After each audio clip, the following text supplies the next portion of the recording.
तो क्या सीन है, यहाँ पे आके हम लोगों ने अपना एक ब्लॉग वेबसाइट बनाई है और उसके अंदर क्या काम किया हमने, सबसे अपनी एक हेडिंग डाली है H2 की, और उसके बाद हमने अपना कंटेंट डाला पी का टैग यूज़ करके। अब मैं क्या काम कर रहा हूँ, फॉन्ट्स को पहले लिंक तो करूँगा यहाँ पे आके, ठीक है। हम लोग पहले आके क्या काम करते हैं, हमारे लिंक कॉलन CSS करते हैं फॉन्ट्स को, और इधर आकर मैं वापस उसका पाथ दूंगा, जो भी उसका पाथ है क्या होगा, डॉट और स्लैश CSS के अंदर स्लैश मेरे फॉन्ट्स डॉट CSS, सही है। ये काम कर दिया। और अब मैं क्या काम करूँगा, प्रॉपर मार्जिन पैडिंग डिफ़ॉल्ट 0 करूँगा, उसके बाद आगे काम करूँगा, ठीक है। यूनिवर्सल सेलेक्टर हमने देख लिया है, अब उसके ऊपर काम करेंगे हम लोग।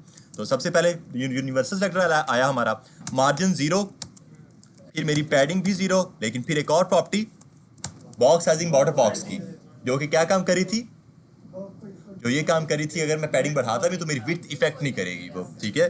तो मैं करूंगा यहाँ पे आके बॉक्स साइजिंग मेरी बॉर्डर बॉक्स की प्रॉपर्टी, सेव करेंगे इस चीज़ को। अब आ जाओ और मैं बोलूंगा जो मेरा डॉट कंटेंट है ना, यहाँ पे आके डॉट कंटेंट मेरा जो है यहाँ पे आके, आप क्या काम करो, आप उसको जो है ना, एक मैं दे रहा हूँ विड्थ, एक स्पेसिफाई विड्थ उसको दे देते हैं, और उसको मैं देता हूँ कोई 40% तक की, सही है। सेव ब्राउज़र, और वापस आऊँगा। अगर मैं मेरे ब्राउज़र में, आई थिंक मैंने इसको लाइव नहीं किया, इस फाइल को लाइव नहीं किया मैंने, ओपन विद लाइव सर्वर करते हैं हम लोग, ठीक है। तो ये कुछ हिस्सा से बन गई है। हाँ, ये कुछ बेहतर है कि स्पेसिंग उसको नहीं मिली हुई है।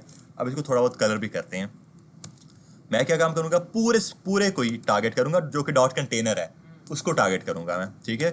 मैं बोल दूंगा यार, जो मेरा डॉट कंटेनर है ना, आपके पास डॉट कंटेनर, आप क्या काम करो, आप बैकग्राउंड कलर दे दो उसको ब्लू टाइप का, लेकिन ये बहुत डार्क होगा, मैं इसको RGB वैल्यू अभी दे दूंगा, चेंज करूँगा मैं। तो ये जो है हमारे पास डॉट कंटेनर नहीं, वो हैश कंटेनर है, मुझे याद आया, वो हैश कंटेनर है। अंदर बैठेंगे, हैश कंटेनर है वो हमारे पास यहाँ पे आके, ठीक है। तो हाँ, ये इसने कुछ अप्लाई तो कर लिया हमारे पास यहाँ पे आके हैश कंटेनर को। और उसके बाद एक और चीज़ करूँगा यार, मैं ये प्रॉपर्टी कंटेनर को नहीं, कलर बैग इसको अप्लाई करता हूँ, उजैर अंदर, ठीक है। मैंने सिर्फ और सिर्फ इसको अप्लाई करके दे दिया वो, ठीक है। और उसके बाद जो है कंटेनर को मैं हटा ही देता हूँ यहाँ पे आके, ठीक है। और उसके बाद इस पैराग्राफ को जो है ना, मैं थोड़ा सा पैडिंग दे रहा हूँ, कोई 10 पिक्सल्स तक की, ताकि उसको अंदर से स्पेस मिल गया। थोड़ा सा इसका जो है ना कलर चेंज करते हैं, लाइट कर देते हैं इस कलर को, जो कि करूँगा मैं Ctrl+S। हाँ, ये कुछ बेहतर कलर है इसका, डन हो गया। अब अब क्या सीन है यहाँ पे, मैं इसको थोड़ी बहुत मार्जिन देना चाह रहा हूँ, क्योंकि बिल्कुल साइडों से जुड़ा हुआ है। मार्जिन क्या है, बाहर से स्पेसिंग, हमारे बॉक्स को बाहर से जो स्पेसिंग मिल रही है।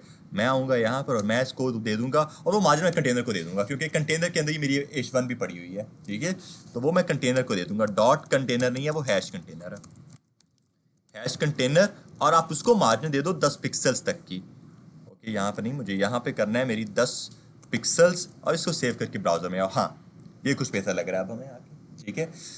उसके बाद क्या काम करते हैं, उसके बाद हम लोग इस स्पेसिफिक टेप बॉक्स को भी मार्जिन दे सकते हैं, ठीक है। तो डॉट कंटेंट के अंदर आऊंगा मैं, और यहाँ पे आके इसको भी मैं मार्जिन दे दूंगा। डॉट कंटेंट को कितनी मार्जिन दूंगा मैं, लेट्स सपोज इसको भी 10 पिक्सल्स तक देते हैं। और ये इसने टॉप बॉटम लेफ्ट राइट हर जगह से ले लिया है, जो कि अच्छा नहीं लग रहा मुझे। यहाँ से उसने सारे स्पेस ले लिया, मेरी अलाइनमेंट सेट होनी चाहिए, अलाइनमेंट बिल्कुल ठीक होनी चाहिए। तो मैं क्या काम करूँगा, सिर्फ और सिर्फ इसको टॉप से मार्जिन दूंगा। टॉप से मार्जिन दे सकता हूँ मैं इसको, क्योंकि लेफ्ट राइट से मुझे चाहिए नहीं है इस चीज़ की, सिर्फ टॉप से देते हैं। तो उसका एक तरीका तो हमारे पास ये है कि मैं डायरेक्ट यहाँ पे आके मार्जिन टॉप कर दूँ, ठीक है, कुछ इस तरह से।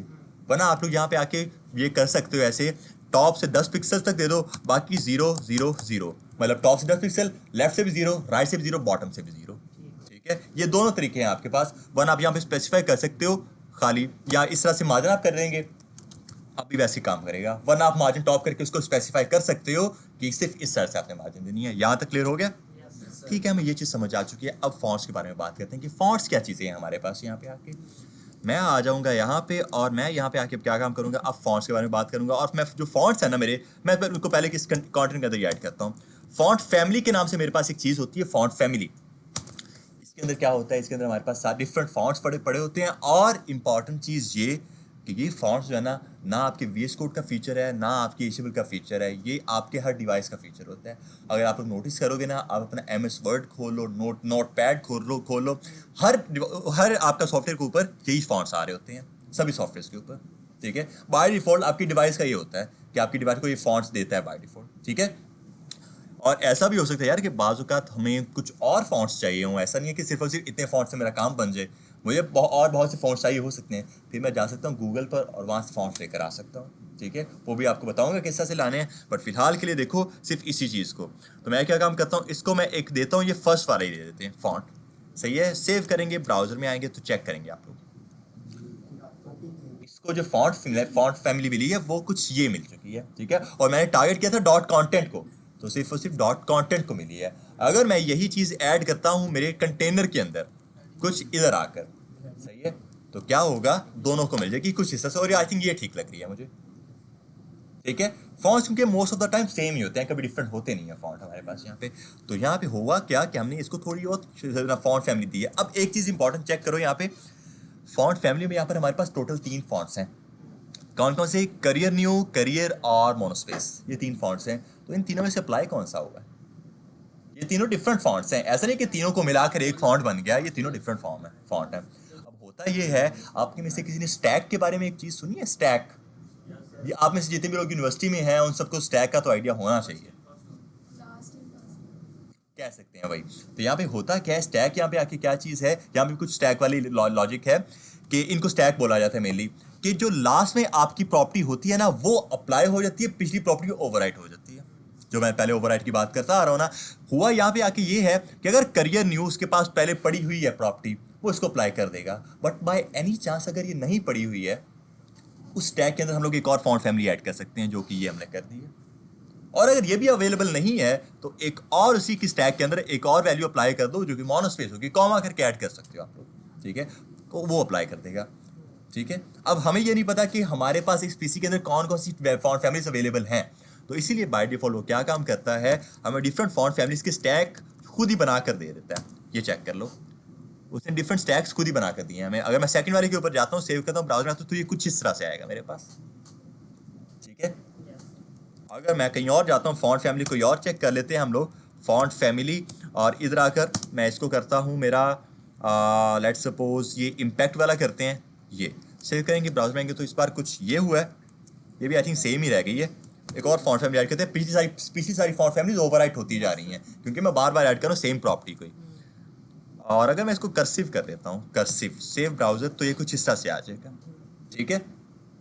तो इस तरह से होता क्या है, स्टैक के अंदर आपके पास जो भी अवेलेबल होती हैं वो मिल जाती हैं उसको, और पिछली वाली ओवरराइट हो जाती है हमारे पास यहाँ पे आके। अब यहाँ पे ये चीज़ तो ठीक है यार, कि ठीक है हमारी फॉन्ट फैमिलीज मिल चुकी हैं, लेकिन मेरा सिर्फ इतनी फॉन्ट फैमिली से काम बनने वाला नहीं है, मुझे और फॉन्ट फैमिलीज चाहिए यहाँ पे आके, ठीक है। तो इसके लिए मुझे क्या काम करना पड़ेगा, इसके लिए मुझे जो है जाना पड़ेगा गूगल के ऊपर, और वहाँ से जाके कोई मुझे फॉन्ट उठाना पड़ेगा अपना। तो उसके लिए हम लोग क्या काम करते हैं, हम लोग जाते हैं गूगल फॉन्ट्स के ऊपर। गूगल फॉन्ट्स पे आया मैं, यहाँ पे गूगल फॉन्ट्स सबसे बेस्ट वेबसाइट है आपके फॉन्ट्स के लिए। इधर आ जाओ, और यहाँ पे आप लोगों को डिफरेंट फॉन्ट्स मिलेंगे, आप लोग जो हो इन फॉन्ट्स को जो है यूज़ कर सकते हो। और किस तरह से यूज़ करना है मैं आपको वो भी बताता हूँ। अच्छा, इन्होंने उर्दू भी दी है, उर्दू लगाएं, नोटो नास्टैलिक उर्दू है, चेक करते हैं कि ये क्या कहती है हमें, ठीक है। मैं इस पर मैंने क्लिक किया, आप लोग क्लिक करना है वहाँ पे आके, और फिर आप आओगे नीचे, और मैं इसका फॉन्ट्स जो है ना जूम इन थोड़ा सा कम कर रहा हूँ यहाँ पे आके, ठीक है। ओके, ये है, और इसको अगर मैं डाउनलोड आप कर सकते हो इस चीज़ को डाउनलोड फैमिली करके, ठीक है। बट मैं इसको डाउनलोड नहीं कर रहा हूँ, मैं जो हूँ मैं यहाँ पे आके ये करने वाला हूँ। हाँ, इस पर क्लिक करेंगे, सिलेक्ट रेगुलर साइज, जो भी उसका है, प्लस के ऊपर क्लिक करो, यहाँ पे वो हमें फॉन्ट उसका दे देगा। अब इस अगर आपने गूगल से कोई भी फॉन्ट लगाना है ना अपना, आपको पहले उस फॉन्ट को लिंक करना होता है अपनी HTML के साथ, या अपनी HTML के साथ उसको लिंक करो, या फिर अपनी CSS के साथ उसको लिंक कर दो, ठीक है। तो ये उसने दोनों चीज़ें बताई हैं, अगर लिंक किया तो वो HTML के साथ होगा, अगर इंपोर्ट किया तो वो CSS के अंदर होगा, ठीक है। चेक करो, उसने स्टाइल का टैग दिया है, स्टाइल का टैग मतलब CSS के अंदर होगा ये। मैं इसको लिंक करके पहले आपको दिखाता हूँ। तो मैं लगाऊंगा यहाँ पे आके, ये पूरा लिंक उठाऊंगा Ctrl+C करके, और इसको पेस्ट करते हैं हम लोग अपने इधर आकर, कर सकते हैं ऐसे, सेव, डन है। उसके बाद यहीं पर नीचे उसने इसकी वैल्यू दी है, फॉन्ट फैमिली ये है, ठीक है। Ctrl+C करो इस चीज़ को, और मैं इसको जो है यहाँ पे आकर पेस्ट करता हूँ कुछ इस तरह से, डन है।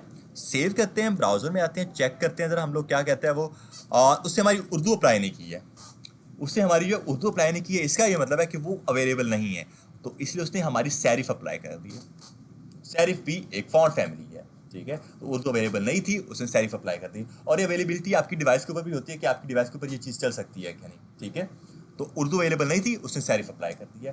बट यहाँ पे आओ और चेक करो मैंने किया किस तरह से, पहले लिंक किया अपनी HTML के साथ उसको फॉन्ट फैमिली को, उसके बाद उसकी फॉन्ट फैमिली लगा दी, वो जो प्रॉपर्टी थी वो लगा दी है, ठीक है। अच्छा अब ये चीज़ है यहाँ पे आके, एक ये तो लिंक हो गया, हम लोग इंपोर्ट भी कर सकते हैं। क्लिक करो इंपोर्ट के ऊपर आकर, तो आप लोग ये काम ऐसे भी कर सकते हो, इस इंपोर्ट को कमिट कॉपी करो Ctrl+C करके, और इसको आप लोग अपनी CSS के अंदर जाकर पेस्ट कर सकते हो कुछ इस तरह से, ठीक है। हाँ हाँ कॉपी किया मैंने उसको। अब ये हुआ, अब काम जो है ना ये भी वही कर रहा है जो कि ये कर रहा था। मैं इसको अब जो है ना कमेंट कर सकता हूँ, यहाँ पे आके इसको कमेंट कर सकते हैं, बट मेरा काम बन जाएगा क्योंकि मैंने उसको CSS में इंपोर्ट कर दिया। इंपोर्ट करो या लिंक करो, मोस्ट ऑफ द टाइम इसको इंपोर्ट किया जाता है क्योंकि CSS का काम होता है, बट आप लोग लिंक भी कर सकते हैं, ठीक है। सेव करो, ब्राउजर में आओ तो वापस से वही चीज़ अप्लाई हो जाएगी, ये कुछ इस तरह से। हाँ इंपोर्ट ज़्यादा प्रेफर किया जाता है, ठीक है। ये इस तरह से होता क्या है, हम लोग अपनी फॉन्ट फैमिलीज को अप्लाई करते हैं यहाँ पे आके। डन हो गया। अब फॉन्ट फैमिलीज के साथ क्या होता है, फॉन्ट फैमिलीज के साथ हमारे पास एक और चीज़ आती है और वो आती है फॉन्ट साइज। यार हमारा जो ये कंटेंट है इसका साइज भी थोड़ा सा होना चाहिए था। अभी इसका साइज जो है ना या कम हो सकता है या ज़्यादा हो सकता है। अगर मेरा बहुत ज़्यादा दिमाग ख़राब हो जाए तो मैं इसको फॉन्ट साइज थोड़ा और ज़्यादा दे दूँगा। मैं लिखूँगा जो मेरा फॉन्ट साइज है ना, मैं कंटेंट को दे रहा हूँ, हेडिंग को नहीं दे रहा हूँ, मैं कंटेंट को दे रहा हूँ। और इसको मैं दे देता हूँ कोई 30 पिक्सल्स तक का, और सेव करके ब्राउजर में आके तो चेक करेंगे आप लोग। बहुत बुरा लग रहा है लेकिन मैंने फॉन्ट साइज उसको दे दिया। अब देखो ये चीज़ होती थी 90s के दौर में, जब मैंने आपको बताया था, वो लोग क्या काम करते थे, सिर्फ और सिर्फ अपने div के टैग के थ्रू सारा काम करते थे। कोई हेडिंग का टैग यूज़ नहीं करना, कोई पैराग्राफ का टैग यूज़ नहीं करना, एंकर टैग कोई यूज़ नहीं करना, सिर्फ और सिर्फ div का टैग यूज़ करना। उसके बाद उसकी जो प्रॉपर्टी होगी ना CSS के अंदर, उनके थ्रू उनको काम में लेकर आना। चेक करो मैंने ये P का टैग ऐड किया हुआ है, ठीक है, बट मैंने CSS के अंदर जाकर इसका फॉन्ट साइज जब बढ़ा दिया, ये एज एन हेडिंग लग रहा है मुझे अब यहाँ पे, लग रहा है ना। क्यों? क्योंकि मैंने उसकी CSS के अंदर जाकर प्रॉपर्टी ऐड कर दी है। कुछ इसी तरह का जो है ये काम होता था हमारे पास 90s में, बट उसके बाद जो है उन्होंने डिफरेंट टैग्स को निकाला कि नहीं यार, इस तरह से मेरी SEO में बहुत ज़्यादा मसला बन रहा है मेरे लिए, कि मेरा जो सर्च इंजन है वो उसको सोचना पड़ रहा है यार कि ये इसने हेडिंग डाली है तो वो भी डिव में डाली हुई है, अगर इसे पैराग्राफ डाला है वो भी डिव में डाला है, एंकर टैग डाला है वो भी डिव में डाला हुआ है, मैं करूँ तो करूँ क्या, ठीक है। तो फिर इसलिए उसने क्या काम किया, न्यू टैग्स निकाले वहाँ पर, जिसको हम लोग सिमेंटिक टैग्स भी बोला करते हैं। समझ आ गई इस चीज़ की हमें। फॉन्ट साइज हमारे पास कुछ ये है, आप लोग अपनी मर्जी के मुताबिक जो है ना डिफरेंट तरह के फॉन्ट साइज दो, चेक करके क्या कैसा लग रहा है हमें, और वो आपकी वेबसाइट को बनाएंगे, ठीक है। उसके बाद जो है आपके पास एक चीज़ होती है फॉन्ट वेट के नाम से, फॉन्ट वेट, और ये आपका होता है बोल्ड करने के लिए, आप कंटेंट को जो है ना बोल्ड करने के लिए। अगर आप फॉन्ट वेट को बोल्ड कर देते हो और सेव करते हो ब्राउजर में, चेक करोगे आप लोग ये प्रॉपर अब मेरी पूरी हेडिंग लग रही है मुझे, ठीक है। अगर मेरे पास जो है इतना ज़्यादा कंटेंट ना होता, सिर्फ और सिर्फ ये लॉरेम लिखा होता, या लॉरेम को छोड़ दो, सिर्फ और सिर्फ ये लिखा होता हेडिंग, तो मैं इसको हेडिंग कह सकूँ, ये हेडिंग ही है मेरी अभी। लेकिन मुझे पता है कि मैंने इसको पैराग्राफ में डाला हुआ है और फिर CSS के अंदर जाकर उसको प्रॉपर्टीज दी हुई हैं, लेकिन ये मसला है मेरे लिए, मेरी SEO में बहुत ज़्यादा मसला खड़ा करेगी ये चीज़, ठीक है। तो इसलिए इन सब चीज़ों से बचना चाहिए। हम लोग ये CSS की प्रॉपर्टीज यूज़ करेंगे, बट HTML का स्ट्रक्चर भूलना नहीं है। हम लोगों ने टैग्स यूज़ करने ही करने हैं हम लोगों ने, ऐसा नहीं कि एक ही टैग को यूज़ करके CSS के अंदर जाकर प्रॉपर्टीज ऐड करते जाओ, ठीक है। टैग्स को यूज़ करना है, उन टैग्स को स्पेसिफाई करके प्रॉपर्टीज देनी है हम लोगों ने यहाँ पे। कोई भी मसला, फॉन्ट फैमिली जो हमारे पास यूज होती है वो एक तो होती है पॉपिंस के नाम से, पॉपिंस, और के एक होती है आई थिंक रोबोटो, हाँ रोबोटो होती है। पॉपिंस और Roboto most of the time use होती है वेबसाइट्स के अंदर। नहीं, ज़रूरत नहीं है, उससे बढ़ जाता है ये। आगे जाके हम लोग अपने यूनिट्स को कवर करने वाले हैं, तो यूनिट्स में हमारा साइज़ काफ़ी ज़्यादा बढ़ भी जाएगा, ठीक है। यूनिट्स के बारे में आगे एक क्लास रखूँगा, बट यहाँ तक बताओ कि मसला है किसी को क्लियर है? यहाँ तक हम लोग क्लास को एंड करेंगे बस।